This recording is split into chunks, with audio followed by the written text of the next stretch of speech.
Venjaramoodu കൂട്ടക്കൊലപാതക case പ്രതി അഫാനെ രണ്ടാം ഘട്ട തെളിവെടുപ്പിനായി എത്തിച്ചു എന്നതാണ് ഇപ്പോഴത്തെ പ്രധാനപ്പെട്ട വാർത്ത.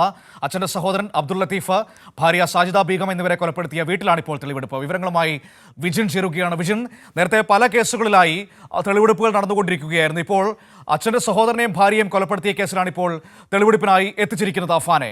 കിളിമാനൂർ പോലീസാണല്ലോ ഈ കേസ് അന്വേഷിക്കുന്നത്.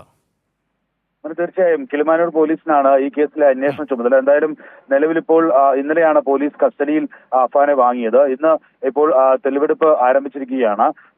ലത്തീഫ്, അതായത് അച്ഛന്റെ സഹോദരൻ ലത്തീഫ്, ഒപ്പം തന്നെ അദ്ദേഹത്തിന്റെ ഭാര്യ സാജിദ ബീഗം എന്നിവരെ കൊലപ്പെടുത്തിയ ഇടത്താണ് ഇപ്പോൾ തെളിവെടുപ്പ് നടത്തുന്നത്. എന്തായാലും നേരത്തെ തന്നെ ഈ കേസിലെ തെളിവുകൾ ഒക്കെ പോലീസ് ഈ വീട്ടിൽ നിന്നും ശേഖരിച്ചിട്ടുണ്ട്. ഫോറൻസിക് സംഘവും ഒക്കെ ആയി അവിടെ നിന്നുള്ള മറ്റ് തെളിവുകൾ ഒക്കെ ശേഖരിച്ചിരുന്നു.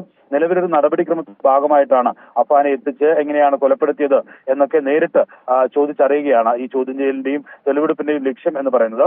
ഒപ്പം തന്നെ ഈ ലത്തീഫിന്റെ ഫോണ് അഫാൻ മറ്റൊരു വീടിനടുത്തുള്ള മറ്റൊരു സ്ഥലത്തേക്ക് എറിഞ്ഞു എന്ന് മൊഴി നൽകിയിട്ടുണ്ട്. അത് കണ്ടെത്തേണ്ടതുണ്ട്.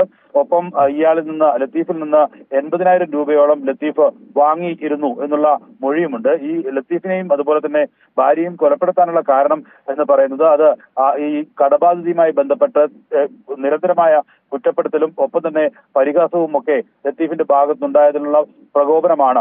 അതുകൊണ്ടാണ് കൊലപ്പെടുത്തിയത് എന്നാണ് നിലവിൽ അഫാൻ മൊഴി നൽകിയിരിക്കുന്നത്.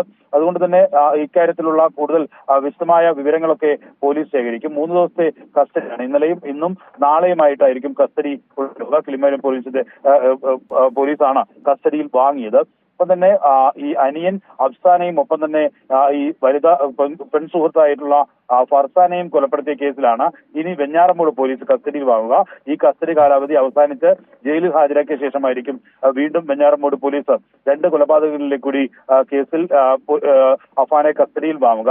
നിലവിൽ സാമ്പത്തിക പ്രതിസന്ധി തന്നെയാണ് ഇക്കാര്യത്തിൽ കൊലപാതകത്തിന് കാരണം എന്ന് അഫാൻ നിരന്തരം മൊഴി നൽകിയിട്ടുണ്ട്. എല്ലാ പോലീസിനും എല്ലാ ചോദ്യം ചെയ്യലിനും അത്തരത്തിലുള്ള മൊഴിയാണ് നിലവിൽ അഫാൻ നൽകിയിരിക്കുന്നത്. പക്ഷേ എന്തൊക്കെ തരത്തിലുള്ള സാമ്പത്തിക ബാധ്യതകൾ ഉണ്ടായി എന്നുള്ളതും ഉറപ്പാക്കേണ്ടതുണ്ട്. അതിൽ അച്ഛനെ ചോദ്യം ചെയ്തത്, അച്ഛന്റെ മൊഴി ശേഖരിച്ചതിൽ നിന്ന് പോലീസിന് അത്തരത്തിൽ അച്ഛന് നേരിട്ട് ഇങ്ങനെ ഒരു വലിയ സാമ്പത്തിക ബാധ്യത ഉണ്ടായിട്ടില്ല എന്നാണ് മൊഴി നൽകിയിരിക്കുന്നത്. അത് രണ്ടും തമ്മിൽ ചേരുന്നുണ്ടോ എന്ന കാര്യം ഒക്കെ രണ്ടുപേരെയും ഒരുമിച്ചിരുത്തി ഒക്കെ ചോദ്യം ചെയ്ത ശേഷമായിരിക്കും പോലീസ് തീരുമാനമെടുക്കുക.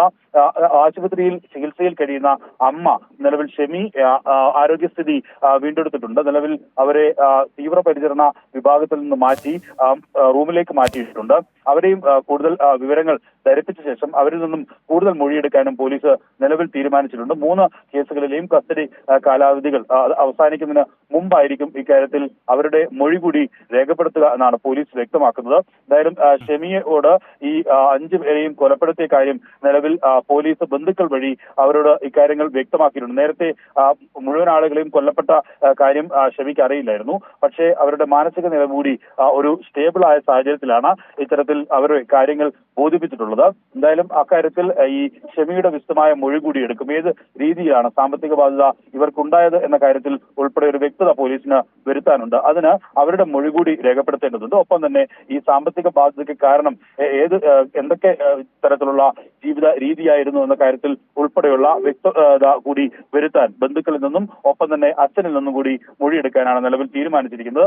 എന്തായാലും ഇന്ന് നടപടിക്രമങ്ങളുടെ ഭാഗമായി നിലവിൽ ഈ ചുള്ളാളത്തെ വീട്ടിലാണ് തെളിവെടുപ്പ് നടത്തുന്നത്. അതിനുശേഷം മറ്റേതെങ്കിലും ഭാഗത്തേക്ക് കൊണ്ടുപോയി തെളിവെടുക്കേണ്ടതുണ്ടോ എന്ന കാര്യത്തിൽ ഉൾപ്പെടെ പോലീസ് തീരുമാനമെടുക്കും. നിലവിൽ ആയുധം വാങ്ങിയ, അതായത് ചുറ്റിക വാങ്ങിയ സ്ഥലത്തും ഒപ്പം തന്നെ ബാങ്ക് ഇടപാടുകൾ നടത്തിയിടത്തും ATM-ൽ പണം നിക്ഷേപിച്ച സ്ഥലത്തുൾപ്പെടെ ഉള്ള പരിശോധന, CDM സെന്ററിൽ ഉൾപ്പെടെയുള്ള പരിശോധന പോലീസ് പൂർത്തിയാക്കുകയും ഒപ്പം തന്നെ അഫാനെ കഴിഞ്ഞ കസ്റ്റഡി കാലാവധിയിൽ തെളിവെടുപ്പിനായി അവിടെ എത്തിച്ച് തെളിവുകൾ ശേഖരിക്കുകയും അഫാനിൽ നിന്ന് അന്ന് ചെയ്ത കാര്യങ്ങളൊക്കെ വ്യക്തത വരുത്തുകയും ഒക്കെ ചെയ്തിരുന്നു. നിലവിൽ ഇപ്പോൾ എന്തായാലും ചുള്ളാളത്തെ വീട്ടിലാണ് തെളിവെടുപ്പ് നടക്കുന്നത്. മനു. ശരി വിജയൻ തിരുവനന്തപുരത്ത് നിന്ന് വിവരങ്ങൾ നൽകിയത്. അഫാനുമായി ഇപ്പോൾ തെളിവെടുപ്പ് നടത്തുന്നു. അച്ഛൻ്റെ സഹോദരനെയും ഭാര്യയും കൊന്ന ആ കേസിലാണ് ഇപ്പോഴത്തെ തെളിവെടുപ്പ് ഈ കിളിമാനൂർ പോലീസ് നടത്തിക്കൊണ്ടിരിക്കുന്നത്. വിവരങ്ങളാണ് വിജയൻ തിരുവനന്തപുരത്ത് നിന്ന് നൽകിയത്.